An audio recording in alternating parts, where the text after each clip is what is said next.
እነሆ ድንግል ትጸንሳለች፣ ወንድ ልጅም ትወልዳለች፣ ስሙንም አማኑኤል ትለዋለች። ኢሳይያስ 7 ከቁጥር 14 ላይ።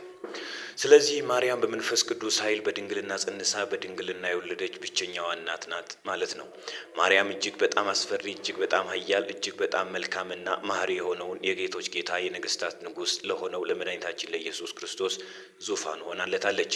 በቤተ ክርስቲያን ስለ ማርያም ሲነሳ ጸጋን የሞላሽ እንላለን እያልንም የምንጸልየው ፍጥረን ሳይሆን መልአኩ ቅዱስ ገብርኤል እንዲህ ብሏት ነበር። ጸጋን የሞላሽ ማርያም ሆይ ደስ ይበልሽ፣ ልዑል እግዚአብሔር ካንቺ ጋር ነውና። ሉቃስ ምዕራፍ 1።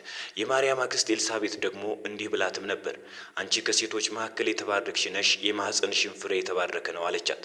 እኛም ከዚህ መጽሐፍ ቅዱሳዊ መሰረት ተነስተን ማርያምን ጸጋ የሞላሽ ሆይ እያልን እንጸልያለን ማለት ነው። ማርያም በቃና ዘገሊላ የሰርጉ ግብዣ ላይ የሰርጉ ሙሽሮች ሲጨነቁ አየች። ከልጇ ውጪ ማንም መፍትሄ እንደሌለው አሰበች።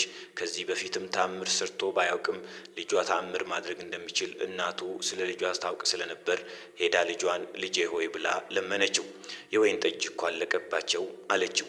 እርሱ ሌሎች ሰዎች ወይም ደግሞ ሰራቂዎች ወይም ደግሞ ሙሽሮቹ አልጠየቁትም።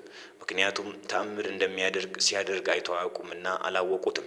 እናቱ ግን ልጇ ሁሉን እንደሚያደርግ ሁሉን እንደሚችል ታውቅ ስለነበር ቀርባ ጠየቀችው። እርሱም አምላክነቱ ተአምር አድራጊነቱ አሁን እንዲታወቅ ስላልፈለገ አንቺ ሴት ከእኔ ምን አለሽ? ጊዜ ገና ነው እናቱን አላት። እናቱ ግን በልጇ ስለምትተማመን አገልጋዮቹን እርሱ የሚላችሁን አድርጉ አለቻቸው። እርሱም እናቱን ታዘዛት፣ አላሳፈራትም።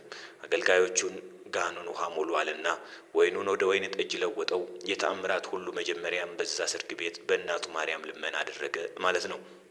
እኛም ዛሬ በጎደለን ነገር ላይ ድካም ሲሰማን ማርያምን ለምኝልን የምንለው ከዚህ መጽሐፍ ቅዱሳዊ መሰረት ተነስተን ነው። የክርስቲያኖች ረዳት ማርያም ሆይ ለምኝልን። አሜን።